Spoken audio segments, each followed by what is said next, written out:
Someone asks you for a favor, and before you can even think, the word yes slips right out of your mouth. Later you feel drained, resentful, and stretched far too thin.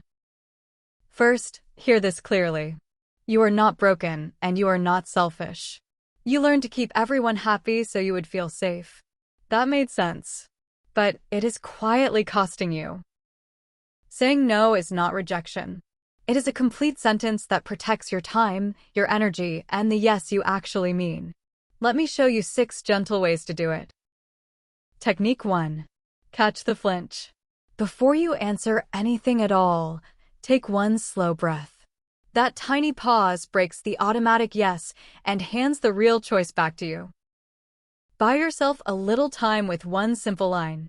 Say, "Let me check and get back to you." You never have to decide the exact moment that you are asked. Technique 2. Keep your no short and kind. Try saying, "I can't take that on right now." No reasons, no apology tour. Just a calm sentence, then gentle, comfortable silence. The moment you pile on excuses, you accidentally invite a negotiation. You do not owe anyone a long courtroom defense simply for choosing to protect your own precious life. Technique 3. You can love the person and still decline the request. Saying no to a favor is never the same thing as saying no to the whole friendship. Say it warmly. "I really care about you and I just can't do this one." You are turning down a single task, never turning away from a heart that matters. Technique 4. Practice on tiny things first. Decline the extra topping, the meeting that could be an email, the plan that you quietly dread. Small no's build the muscle for the big ones. Every small no you survive teaches your nervous system a brand new truth.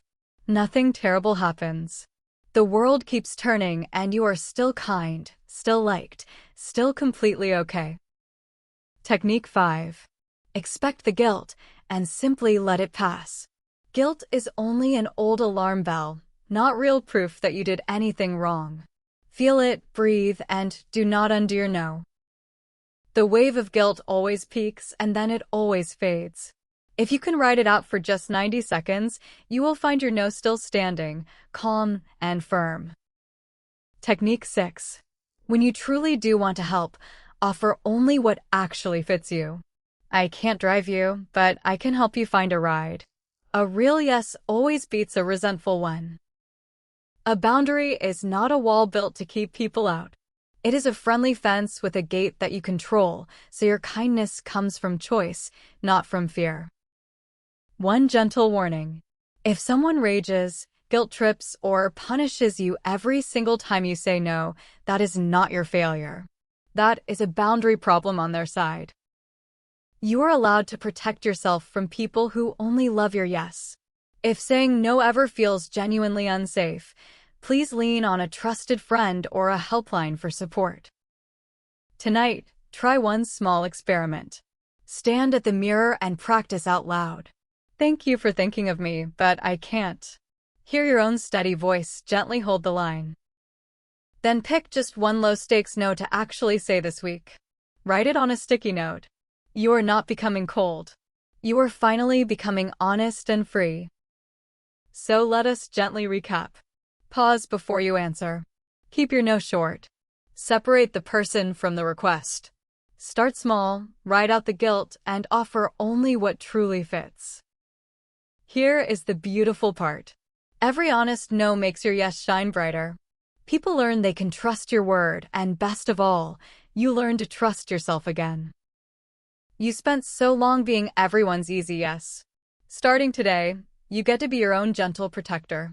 That is not selfish. That is you, finally coming home to yourself. If this helped you breathe a little easier, tap subscribe for simple advice for a calmer, happier life. Take that one small no tonight. You have got this, my friend.